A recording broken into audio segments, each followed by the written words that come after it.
ఇప్పుడు యావత్ భారతం అయోధ్య రాముని ఆరాధ్యంలో మునిగిపోయింది.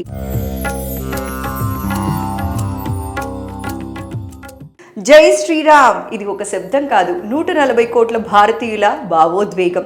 దశాబ్దాల ఉద్యమం, అనేక ఆటుపోట్లు అన్నిటినీ అధిగమించి ఆ రామ జన్మభూమిలో మర్యాద పురుషోత్తముడి ప్రాణ ప్రతిష్టకు అయోధ్య నగరం ముస్తాబవుతోంది. అటువంటి మహత్తర రామజన్మభూమి ఉద్యమ చరిత్ర, ఆలయ నిర్మాణ ప్రత్యేకతలు ఇప్పుడు తెలుసుకుందాం.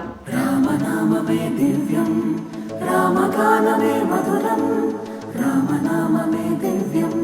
ఎన్నో ఏళ్ల రామ జన్మభూమి ఉద్యమ ఫలితంగా మర్యాద పురుషోత్తముడు గర్భగుడిలో కొలువుదీరబోతున్నాడు. ఈ మహత్తర ఘట్టం కోసం దేశం 1000 కళ్లతో ఎదురుచూస్తోంది. కోట్లాది మంది కల సాకారమయ్యే పరమ పావనుడి ప్రాణప్రతిష్టకు ఇంకెన్ని రోజులో లేవు. ఈ జనవరి 22నే బాలరాముడు ప్రాణప్రతిష్ఠ జరగనుంది. 2023 సంవత్సరం ఆగస్టు 5వ తారీఖున రామ మందిర నిర్మాణానికి భూమి పూజ జరగగా 2024 సంవత్సరం జనవరి 22 అయోధ్యలోని రామ మందిరంలో శ్రీ రామ్లాలా ప్రాణప్రతిష్ఠ కార్యక్రమం చేపట్టనుంది. ఈ క్రమంలో ఆలయ నిర్మాణ పనులు తుది దశకు వచ్చాయనే చెప్పాలి. అయోధ్య రామాలయ ప్రారంభోత్సవానికి నగరం సర్వాంగ సుందరంగా ముస్తాబవుతోంది. ప్రాణప్రతిష్ఠ కార్యక్రమం రోజున ఆలయానికి వచ్చే భక్తుల కోసం యాలుకలు, పంచదార మిశ్రమంతో తయారు చేసినది ప్రసాదంగా ఇవ్వాలని శ్రీ రామ జన్మభూమి తీర్థక్షేత్ర ట్రస్ట్ నిర్ణయించింది. అంతేకాదు, ఇప్పటికే భక్తులకు ప్రసాదంగా ఇంటింటికి అక్షతల పంపిణీ జరుగుతోంది. ఆ అక్షతల ద్వారానే స్వామివారి ఆశీర్వాదాన్ని ప్రతి ఇంటికి పంపుతున్నామని చెప్పారు.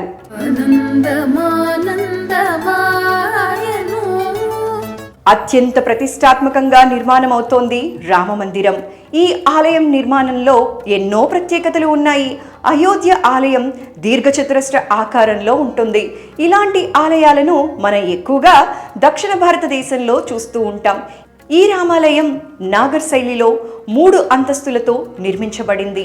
4 మూలల్లో సూర్యదేవ్, దేవి భగవతి, వినాయకుడు, శివుడికి సంబంధించిన 4 ఆలయాలు ఉంటాయి.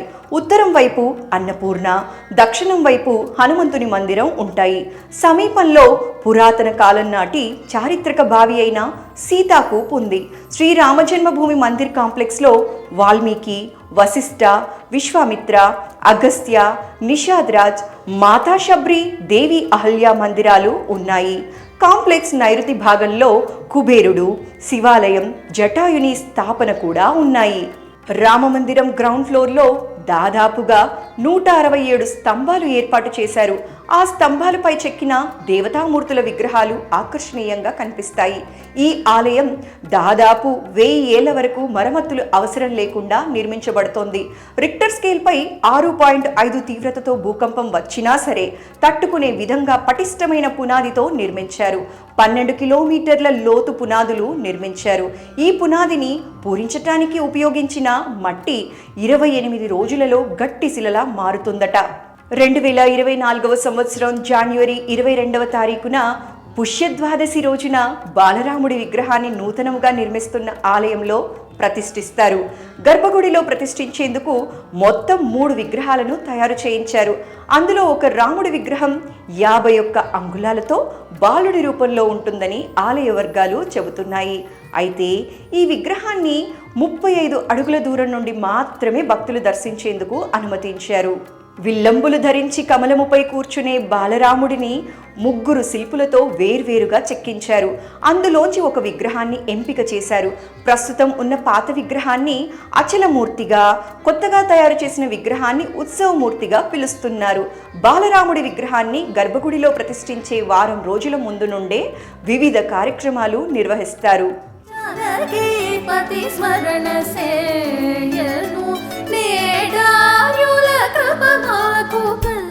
జనవరి 16వ తేదీన ఈ కార్యక్రమాలు మొదలయ్యి ప్రతిష్టాపన వరకు అంగరంగ వైభవంగా జరుగుతూనే ఉంటాయి.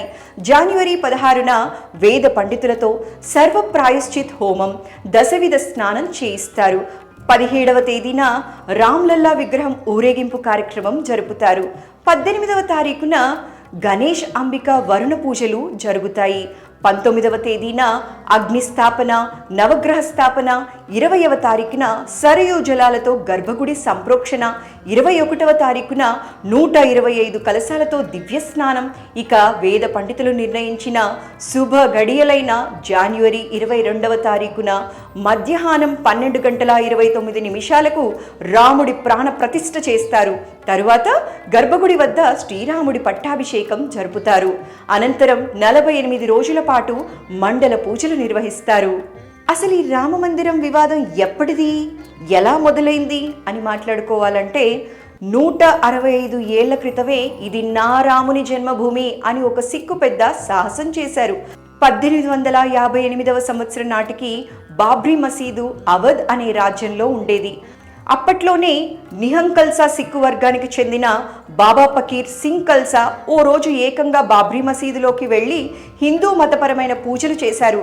జై శ్రీరామ్ అంటూ నినాదాలు చేస్తూ మసీదు గోడలపై రామ్ రామ్ అనే రాతులు రాశారు. పూజ జరుగుతున్నంతసేపు మసీదులోకి ఎవరూ ప్రవేశించకుండా సుమారు 25 మంది సిక్కులు కాపలా ఉన్నారు.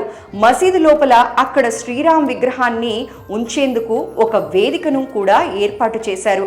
ఆ తరువాత కొంతకాలం బాబ్రీ మసీదు పరిసరాల్లో ఘర్షణాత్మక వాతావరణం నెలకొన్నది. తరువాత నిహంగ్ సిక్కులకు అక్కడి నుండి పంపివేయటంతో వివాదం సద్దుమణిగింది. తరువాత అవధ్ రాజ్యం కాలగర్భంలో కలిసిపోయింది.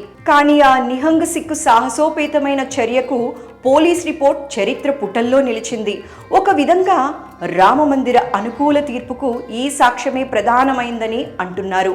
అదేవిధంగా సిక్కు గురువు గురునానక్ అదే ప్రాంతంలో సంచరించారన్నది కూడా సుప్రీంకోర్టు తీర్పుల్లో ప్రస్తావన వచ్చింది. ప్రాచీన భారతదేశ పుణ్యక్షేత్రాల గురించి చెప్పాల్సి వస్తే మొదటగా అయోధ్య పేరే ఉంటుంది.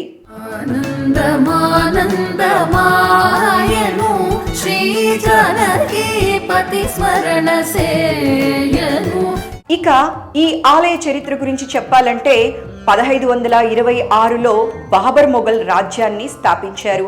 ఆయన సేనాపతి 1528లో అయోధ్యపై దాడి చేసి మసీదు నిర్మించారు. దానిని 1922లో రామజన్మభూమి ఆందోళన సమయంలో కూల్చివేశారు.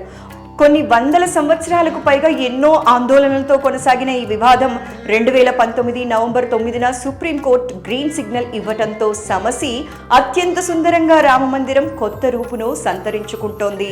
ఇక శ్రీరాముడు ప్రాణప్రతిష్ఠకు ప్రధాని Modi, UP governor Anandiben, UP CM Yogi, RSS సర్సంఘచాలక్ మోహన్ భగవత్తో పాటు సినీ నటులు అమితాబ్ బచ్చన్, క్రీడారంగంకి చెందిన సచిన్, కోహ్లీ, ప్రముఖ వ్యాపారవేత్తలు ముఖేష్ అంబానీ, గౌతమ్ అంబానీ ఇంకా పలువురు ప్రముఖులకు రాముడి బొమ్మతో కూడిన ఆహ్వాన పత్రాలు అందాయని చెబుతున్నారు.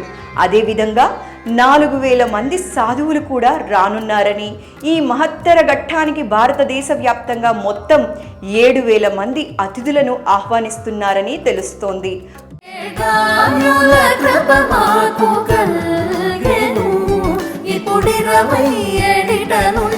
పరమాత్మ చూడగానే ఆనందమానందమాయను.